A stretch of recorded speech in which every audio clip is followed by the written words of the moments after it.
Assalamualaikum warahmatullahi wabarakatuh. Perkenalkan nama saya Muhammad Rehan Alfarisi, NIM 071811633074. Di sini saya akan menjelaskan hasil presentasi saya dengan judul Knowledge Capture. Pertama adalah pengertian. Pengertian dari knowledge capture adalah kegiatan mengidentifikasi dan mengkodifikasi pengetahuan internal know-how di dalam suatu organisasi dan atau pengetahuan luar yang didapat dari lingkungan sekitar.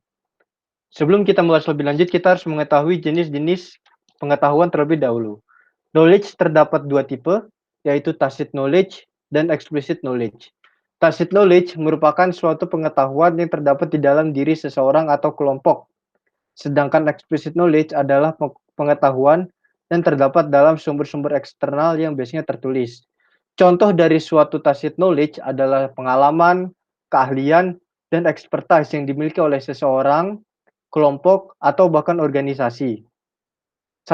Sedangkan contoh untuk explicit knowledge adalah buku-buku atau manual yang memiliki tata cara melakukan suatu kegiatan. Itu adalah contoh dari explicit knowledge.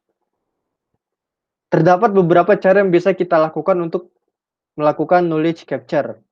Pertama adalah interviewing the expert. Dengan menginterview seseorang yang ahli di bidangnya, kita akan mampu mengcapture tacit knowledge yang ia miliki secara efektif dan efisien. Cara lain yang bisa kita lakukan adalah learning by being told. Learning by being told itu mirip seperti interview the expert, hanya saja kita lebih ke mendengarkan apa yang bisa disampaikan oleh ahli yang kita wawancarai. Cara ketiga adalah learning by observation. Learning by observation adalah cara yang kita lakukan untuk mengobservasi si ahli dalam mengerjakan tugas-tugasnya. Dengan mengobservasi apa saja yang dilakukan si ahli, kita akan dapat mengcapture tacit knowledge yang ia miliki. Cara keempat adalah roadmap. Roadmap merupakan suatu panduan, suatu rambu-rambu yang bisa kita gunakan untuk mencapai tujuan yang kita inginkan. Cara kelima adalah learning history.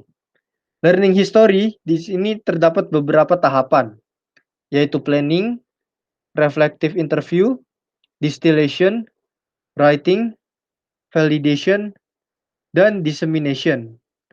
Dengan mempelajari sejarah, kita akan mampu mendeskripsikan apa yang terjadi, bagaimana itu terjadi, dan bagaimana organisasi atau institusi yang tempat kita bekerja bereaksi terhadap kejadian tersebut.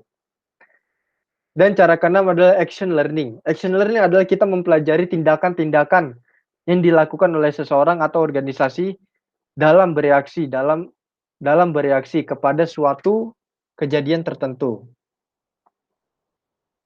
Explicit knowledge codification. Terdapat beberapa cara yang bisa kita lakukan untuk melakukan explicit knowledge codification. Cara pertama adalah cognitive map. Cognitive map adalah sebuah map yang menjabarkan kegiatan-kegiatan kognitif yang dilakukan dalam mengambil suatu keputusan. Cara kedua adalah decision trees. Decision trees mirip seperti cognitive map, hanya saja decision trees itu lebih mirip seperti bagaimana kita akan bereaksi terhadap suatu pengambilan keputusan. Reaksi-reaksi tersebut biasanya tertulis dalam bentuk decision trees. Ketiga adalah knowledge taxonomy. Knowledge taxonomy itu lebih seperti blok-blok yang isinya mengenai pengertian-pengertian dari suatu istilah, di mana pengertian-pengertian tersebut disusun secara hierarki dari yang paling tinggi ke yang paling rendah. Ketiga cara ini merupakan beberapa cara yang paling efektif dan efisien dalam mengubah tacit knowledge menjadi explicit knowledge. Implementasi di bidang kepustakawanan.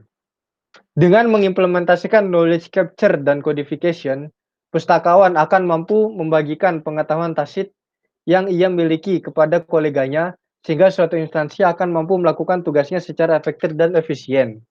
Apabila seorang pustakawan yang memiliki keahlian khusus dan ekspertis yang tinggi, mampu mentransfer pengetahuan yang ia miliki ke kolega-koleganya, maka pengetahuan yang mereka miliki akan mampu mendorong perusahaan atau instansi tempat mereka bekerja menjadi lebih efektif dan efisien.